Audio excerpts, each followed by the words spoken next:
ang cases sa Mpox lang ba naghan 9 ba to? Nya karon kay nabasa naman sa Reddit or sa Facebook. Mga gawas ang usa. Ya nagkuhan pa gyud nag-grocery. And ang idea nga nagsakay siya og bus or sakay og behire. Ya na say Mpox. God, ikaw ganang mo sakay stupid og kuan public utility nga vehicle. Kabugo bas ni kuha na tong igawas sa Mpox.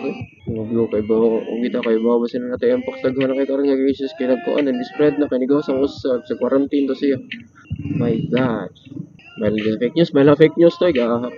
Ito fake news, daghan na lang karon pila mga cases. Ya, uba na po magahi na po ng GG na po nagkaroon ng cases buong. Atong Mpox di ba? Ha? Atong Mpox ba? Lagi, ang dami po. Pila to 9? Ha? 9 ka ba? Bakit nagluto niya? Ako sa kay nag-grocery. Kuya kayo nga na sila sabon mo. Dito sa pag-grocery niyo. Yan, nagbiyahe siyo. Wala ako naglabak-sabang. Okay, tapos din ata kasakay din ng public utility vehicle kay magduda na to sa buong tao. Magduda dito.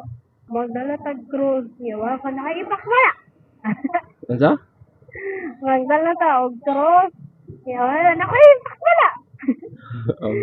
May UG airborne. So guys, this happened in this month, September 2024. So be careful out there. Take care.